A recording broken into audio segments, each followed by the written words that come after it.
Barely a day passes in the motoring world where we don't hear words like autonomous this or driver assistance that. And you could be forgiven for thinking that your or my role as the driver may very soon become redundant.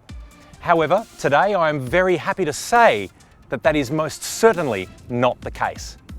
So we've come here to the Driver Education Centre of Australia with the team from BP, the official fuel supplier of the Supercars Championship, to crown the Drive 2021 Driver's Car of the Year.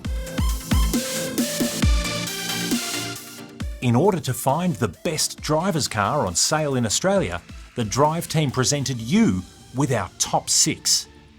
The Ford Fiesta ST, the Mercedes-AMG A45 S, the Mini JCW GP, the Porsche 718 Cayman GT4, the Toyota GR Yaris, and the Volkswagen Golf GTI TCR. Well, the votes are in, and here are your top 3. The Ford Fiesta ST is a hot hatch in the purest sense. It's light, nimble, affordable, front-wheel drive, and manual. It's priced from $32,290 before on-road costs. The Toyota GR Yaris is a road-going homologated rally car. It's all-wheel drive, turbocharged, and about as far from your nana's Yaris as you can get. It's priced from $49,500 before on-road costs. And the Mercedes-AMG A45 S.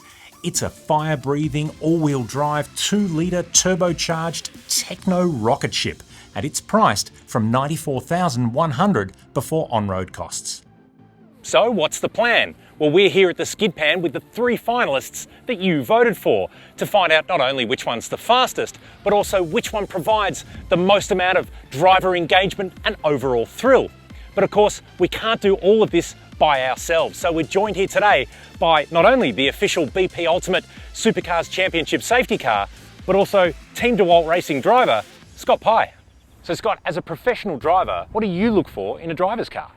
Well, I mean, it's subjective, but for me, having grown up through karting and everything like that, we're looking for something that you can really feel through the seat of your pants. Everything that we're putting into the car, we want to feel back straight away. So often with modern cars, everything's desensitized to what we feel, and the car seems to do a lot of the work. But for me, I struggle to beat still an old school rear-wheel drive, dumb and fun. It's just something that I can feel with my feet and manipulate the car. Well, it's funny you actually mention that, because our control car is a rear-wheel drive, but none of our finalists are. Yeah, well, I mean, it's certainly something I'm more familiar with, but I'm excited to get in and try the other 3 out and see what they're about. I think the Toyota's going to be possibly my favourite. I think my prediction is that that and the little Fiesta are probably going to give me that feel that I'm looking through the seat. But the Merc, obviously, I mean, the price range that it's in, it's got a lot more creature comforts in it. And but I think on a track like this, it's a small run. I think it might just want to stretch its legs a little bit more than what we're capable of doing here today. Yeah, they're 3 very different beasts, all hatchbacks, but none really the same. So why don't you jump in the Mustang and set a control time? Let's do it. Our challenge course here at the Decker Skid Pan starts with a slalom that puts the car's weight transfer to the test. It then heads around a cone, through a gate, and around another cone in a reef knot style manoeuvre that challenges the car's tendency to understeer, oversteer, or both. Then there's a final high-speed run through a couple of tight left-right gates to stop at the finish. Pair that with a slick surface and some changing weather, and we have a true test of both car and driver. So how did Scott go in the Mustang? Well, he set a benchmark time of 37 seconds. Not bad for the rear drive muscle car on our challenging course. Well, now we've seen how the Mustang performs, let's take a look at our first contender, the other Ford, the Fiesta ST. Now this is what we like to refer to as a traditional hot hatch. It's got a 6-speed manual transmission and is front-wheel drive, but that doesn't mean it hasn't got a few tricks up its sleeve. Under here is an electronically actuated front locking differential. What that means is it can distribute power evenly between left and right wheel under heavy acceleration, which gives the car optimal performance when powering out of a corner. Let's see how it goes. Being a little front-wheel drive hatch, what you get is lift-off oversteer around some of these things, and you find that the car becomes really, really maneuverable around this quite tight course, especially through the final chicane. So here we go, we're coming around, and I lift off and the back end of the car pivots around. Now we are in racetrack mode, which gives us the most freedom, and into the box. That was a pretty good time.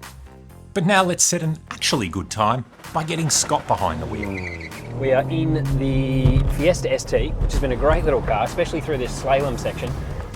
I'm going to beat the ultimate cone, drag it back.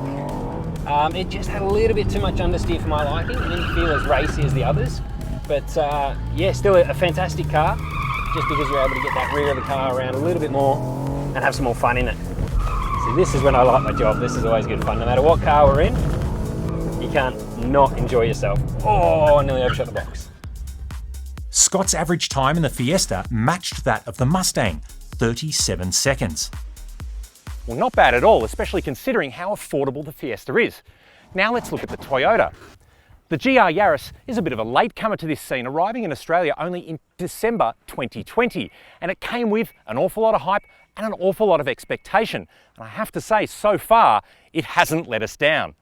Unlike the Ford, the GR Yaris is all-wheel drive. It has a track mode, which allows 50% of the power to be distributed front to rear, but it also has a sport mode, which puts 70% of power to the rear wheels. Also, the handbrake has a direct cut to drive on the rear wheels. What that means, especially on a slick surface like this, is the tail will start to get out, the Yaris will get pretty loose, and we might be able to see this thing dance around and put a smile on everyone's face. Now, we are in the Yaris's sport mode, which has got the most amount of rear drive. And you can hear, and you can probably see, that we are, it understeers, there it goes. We've got so much ability to move this thing around. Now coming through the boxes at the end, it pivots really well, and it stops pretty impressively. Don't know if that was a very good time, however.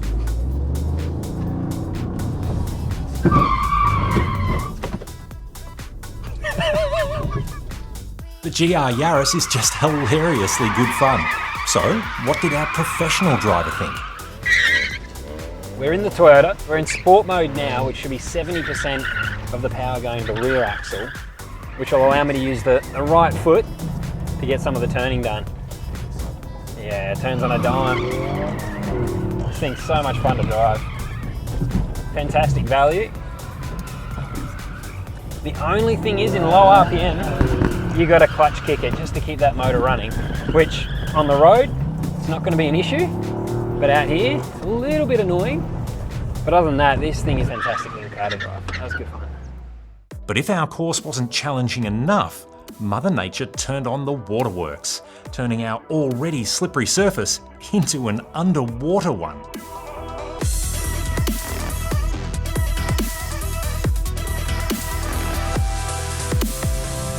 It's a fantastic little car. In the wet, this thing is a blast. Turns on a dime in the wet, there we go. Oh. That extra power to the rear wheels helped the Yaris on our course, bettering the Ford in the dry by a whole second. But how do our two first contenders go up against a competitor that costs more than the Fiesta and the Yaris combined? The Mercedes-AMG A45 S provides supercar performance in a hatchback. Now, like the Yaris, this too is all-wheel drive, but it goes a step further. It has variable torque split between front and rear, so it depends on the driving situation and what you're doing. It will also put power left and right as it needs under braking and acceleration, which means it basically figures out what it needs to do and gives you the optimal amount of power for the situation. Plus, the Mercedes engineers have added a feature called drift mode, which pushes as much power as the car can to the rear of the car, allowing it to slide around like a rear-wheel drive. Now, you might be able to tell just how much quicker off the mark this thing is than our other two, and you can see that around that loop, we just stab it in and you get the back end spinning around really quite nicely. So the drift mode on this surface is actually a bit better for it, but the car's got so much pace and it tries to move that back around, but through that fast chicane at the end, you can get a bit out of shape. But I tell you what, that was a quick time.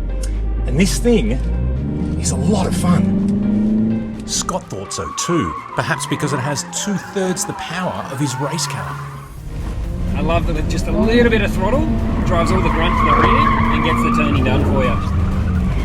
So like the Mustang, you can actually drive this thing very much on the throttle. Normally, if it was a front-wheel drive car, say, would kill it. And it wouldn't be half as much fun. Now, it's worth mentioning that if you think the little Mercedes is a hooligan in the dry, you should see it in the wet.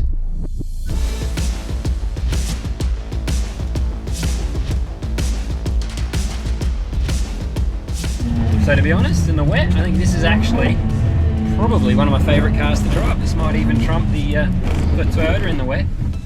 Now, it might cost more, but boy, can you see where it goes. The ballistic AMG managed a lightning average time of just 32 seconds, a whole 4 seconds in front of the Yaris. All right, well, we've learned a little bit. We've had a hell of a lot of fun. Let's go through the final standings.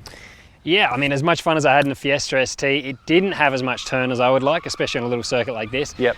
The Merc, I mean, it was a beast, but like we said in our predictions, I just don't think that we can really flex its muscle on a track this small. So for me, personal favourite here was the Toyota Yaris. It's a beast. I mean, for what it costs. I mean, if you're tossing up between the two for 50 grand, just buy two of them, invite a friend along, and you'll have a blast. But for me, from a driver's perspective, that was a good little fun car to drive. Yeah, that's it. I think the GR Yaris, in its pint-sized, sort of homologated rally car sort of way, you're getting all-wheel drive, you're getting a unique body style, you're getting a special little car that's kind of affordable and almost livable. The Merc, as you say, it needs a bigger track to really stretch its legs. It's so quick off the mark, and that drift mode is a lot of fun. But as you say, for sure, it's a 90 grand car, right? So exactly, you get so many creature comforts in that thing, and it is a beast. The drift mode, we tried that out, had a lot of fun with that. But you're getting what you pay for. So I think that realistically, this car offers a lot of fun. It's you know, from the driver's perspective as well, it's very raw. You can still feel what it's doing. You put the input in, and you're getting that feedback through the wheel and through the pedals as well. So yeah, I mean, from my perspective, I think this is a great little car. Right, well, we've had wet, we've had dry, we've had hot, we've had cold, but we have found what I think we all consider to be a worthy winner for the Drive 2021 Driver's Car of the Year, the Toyota GR Yaris. Certainly a good little fun car. As always, don't forget to hit subscribe to stay up to date with all of our latest videos. Hit the bell icon too so you receive a notification every time a new video is published. And let us know in the comments, do you agree with the outcome? Is the Toyota GR Yaris a worthy winner for the Drive 2021 Driver's Car of the Year?